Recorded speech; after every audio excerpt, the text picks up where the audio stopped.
परिचय। हमने संख्याओं के प्रकार जैसे प्राकृतिक संख्याएं, पूर्ण संख्याएं, पूर्णांक और परिमेय संख्याओं के बारे में पढ़ा है। इस पाठ में हम संख्याओं के बारे में अधिक विस्तार से चर्चा करेंगे।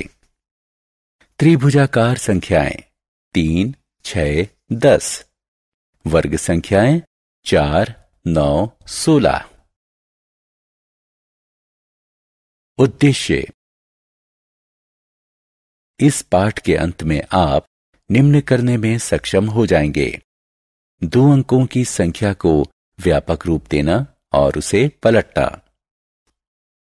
3 अंकों की संख्या को व्यापक रूप देना और उसे पलटना।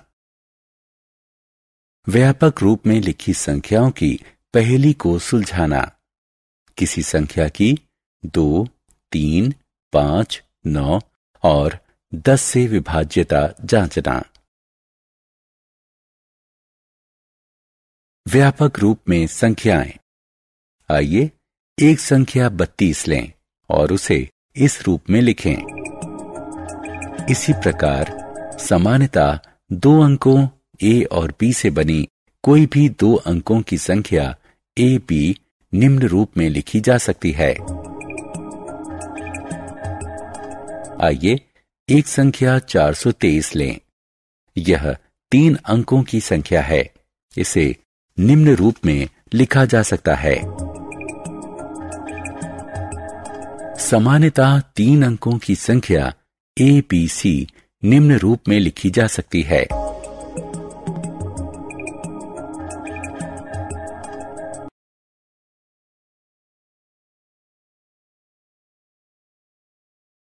संख्याओं के साथ खेल। अंकों का पलटना। 2 अंकों वाली संख्या सामान्यतः B2 जमा 8A बराबर 177। यदि हम दोनों संख्याओं का योग करें तो हमें प्राप्त होता है 177। प्राप्त योग सदैव 11 का गुणज है। यदि हम योग को 11 से विभाजित करें तो भागफल है 62A, जो कि चुनी गई संख्या 5 गुणा A के अंकों का योग है। सामान्यतः 2 अंकों की संख्या A बराबर 0 या A बराबर 5 के अंकों को पलटने पर हमें प्राप्त होता है B बराबर 1, 15 गुणा 15 बराबर 125। इसलिए A बराबर 5 और B बराबर 2। यदि इकाई का अंक दहाई के अंक से बड़ा है, प्राप्त संख्या 9 से विभाजित होगी, अतः शेषफल 0 है।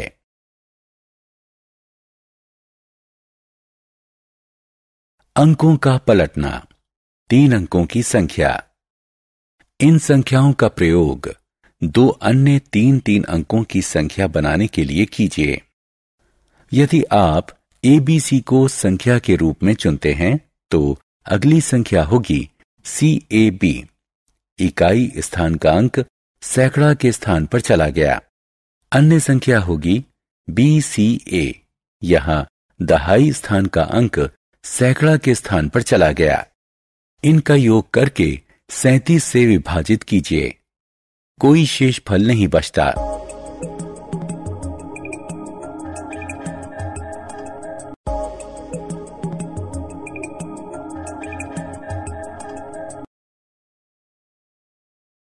अंकों के लिए अक्षर। यहां हम योग और गुणन पर आधारित कुछ पहेलियां देखने जा रहे हैं। एक अंक गणितीय प्रश्न के अंक के स्थान पर अक्षर होते हैं तथा समस्या ये ज्ञात करने की है कि कौन सा अक्षर किस अंक को निरूपित करता है। पहेली में प्रत्येक अक्षर का केवल एक ही अंक को प्रदर्शित करना चाहिए। एक अंक केवल एक ही अक्षर से प्रदर्शित किया जाना चाहिए। एक संख्या का पहला अंक 0 नहीं हो सकता। इस प्रकार हम संख्या 65 को 065 या 0065 न लिखकर 65 लिखते हैं। उदाहरण, निम्न योग में A ज्ञात कीजिए। पहले स्तंभ में a जमा 5 से हमें 3 प्राप्त होता है। यह वो संख्या है जिसका इकाई अंक 3 है। ऐसा होने के लिए 1 का अंक 8 होना चाहिए।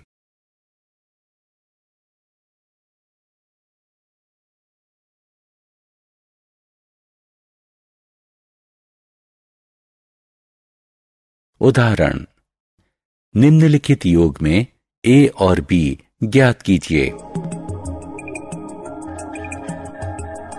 इकाई के स्तंभ में 2 जमा a से हमें 7 प्राप्त होता है। इसका अर्थ है कि a का मान 5 होना चाहिए। दहाई के स्तंभ में b जमा 8 से हमें 17 प्राप्त होता है। इसका अर्थ है कि b का मान 9 होना चाहिए। उदाहरण, अंक a और b ज्ञात कीजिए। इकाई अंक 5 गुणा a है, अतः a बराबर 0 या a बराबर 5। यदि b बराबर 1, 15 गुणा 15 बराबर 125, लेकिन गुणनफल 600 से अधिक होना चाहिए। यदि b बराबर 2, 25 गुणा 25 बराबर 625, इसलिए a बराबर 5 और b बराबर 2 होगा।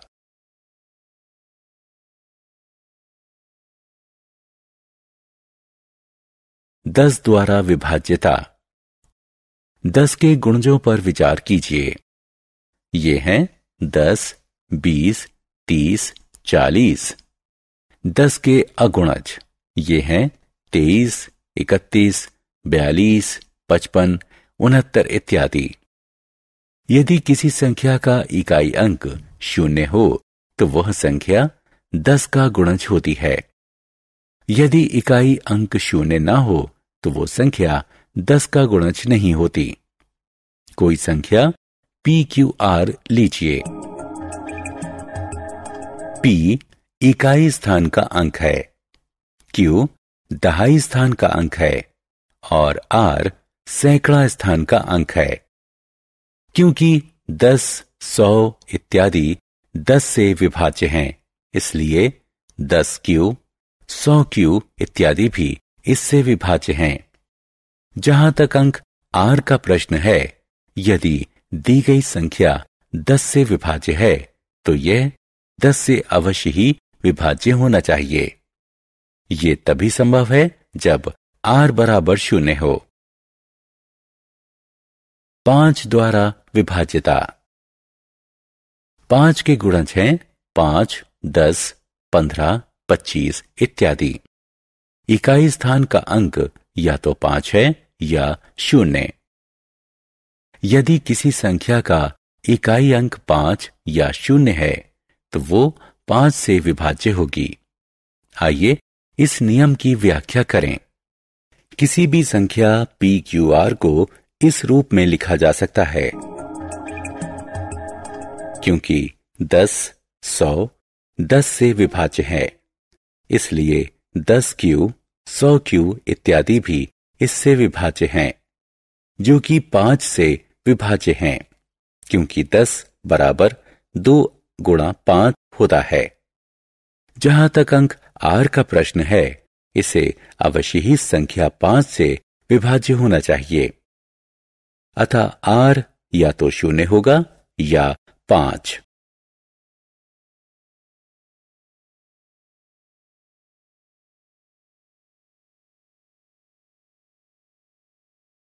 दो द्वारा विभाज्यता। 2, 4, 6, 8, 10, 12, 14, 16, 18, 20, 22 इत्यादि सम संख्याएं हैं।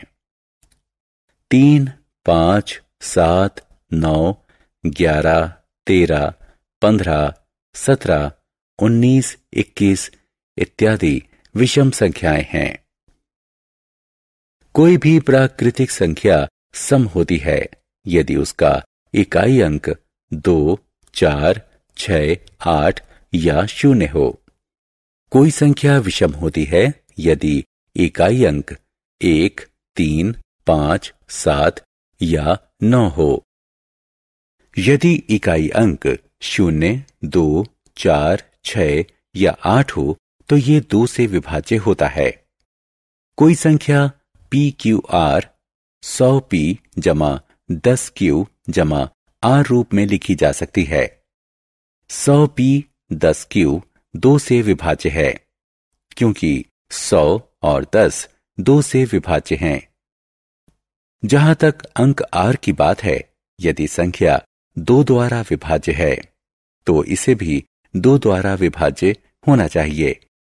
इसलिए R को 0, 2, 4, 6 या 8 होना चाहिए क्योंकि तभी यह संख्या 2 द्वारा विभाज्य होगी।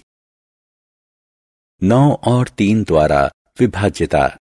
10, 5 और 2 द्वारा विभाज्यता में हमने केवल इकाई अंक का प्रयोग किया।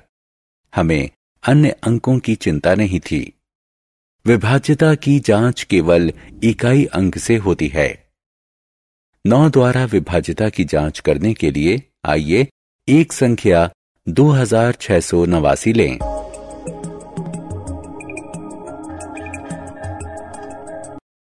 यदि 9 जमा 6 जमा 8 जमा 2 9 द्वारा विभाज्य है तो 2689 9 द्वारा विभाज्य है। कोई संख्या n 9 द्वारा विभाज्य होती है यदि उसके अंकों का योग 9 से विभाज्य होता है, अन्यथा ये 9 से विभाज्य नहीं होती। कोई संख्या n 3 द्वारा विभाज्य होती है यदि उसके अंकों का योग 3 से विभाज्य होता है, अन्यथा यह 3 से विभाज्य नहीं होती। संख्या PQR पर विचार करें।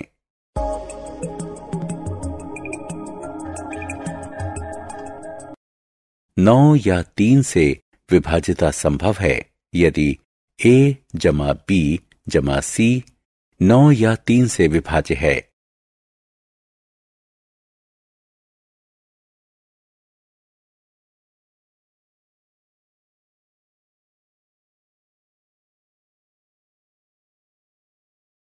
उदाहरण 1, 2, 3, 4, 5, 6, 7, 8 की 9 से विभाज्यता की जांच कीजिए। हल। अंकों का योग है 1 जमा 2 जमा 3 जमा 4 जमा 5 जमा 6 जमा 7 जमा 8 बराबर 36। ये संख्या 9 से विभाज्य है, इसलिए 1, 2, 3, 4, 5, 6, 7, 8 भी 9 से विभाज्य है।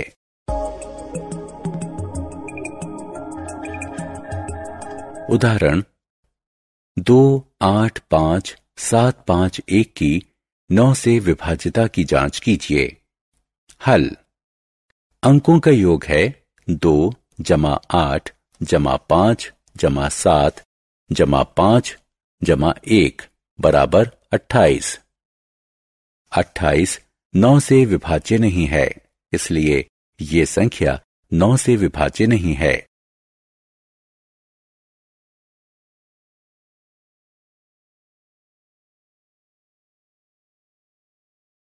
सारांश।